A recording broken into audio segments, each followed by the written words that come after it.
काही गोष्टी अशा आपल्या आसपास घडत असतात की त्याच्यावर आपल्याला विश्वाससुद्धा बसत नाही आहे. त्यापैकीच एक गोष्ट आज तुम्हाला समजावून सांगणार आहे.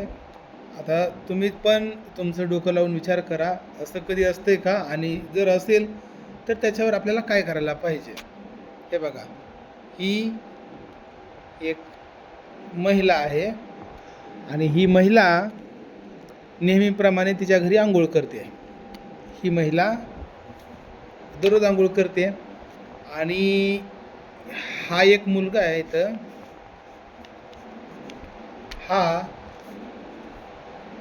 ही महिला अंघोळ करायला गेल्यानंतर हा मुलगा मोबाईलमधून तिचा लपून व्हिडिओ तयार करतो आणि हा व्हिडिओ तयार केल्यानंतर तो त्या महिलेला सांगतो की तुझा अंघोळ करतानाचा व्हिडिओ माझ्याकडं आहे.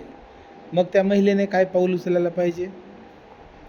त्या महिलेने तिच्या घरी सांगायला पाहिजे ना की माझा व्हिडिओ त्या मुलाने काढलेला आहे, किंवा घरच्यांना नाही सांगता आला तर तिच्या मैत्रिणींना सांगावं, तिच्या जवळच्या नवऱ्याला सांगावं, नवरा नसेल तर भावाला सांगावं.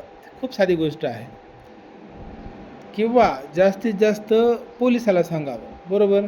तुमचा अंघोळ करतानाचा प्रायव्हेट व्हिडिओ जर कोणी काढलेला असेल आणि तो व्हायरल करण्याची कोणी धमकी देत असेल तर मग या महिलेनं काय करायचं आहे, इथं पोलीस स्टेशनला जाऊन रीतसर तक्रार करायची.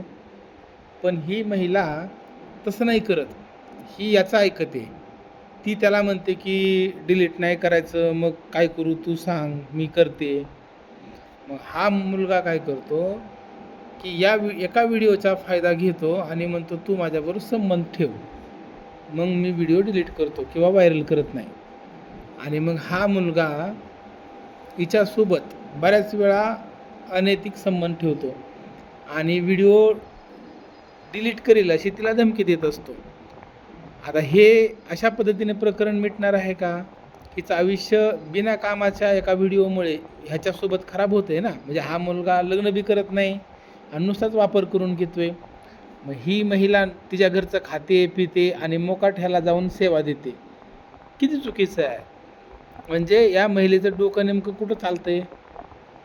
ही काय करते परत की खूप दिवस होतात, 7-8 वेळा किंवा 10-12 वेळा हा मुलगा हिचा उपयोग करून घेतो आणि त्यानंतर मग हिच्या लक्षात येते की हा माझा उपयोग करून घेतो आहे आणि मग शेवटला पोलिसांना घरच्यांना सांगत बसते. तोपर्यंत सगळं काही उजाडलेलं असतं. तुम्हाला काय वाटतं या सगळ्या गोष्टीवर?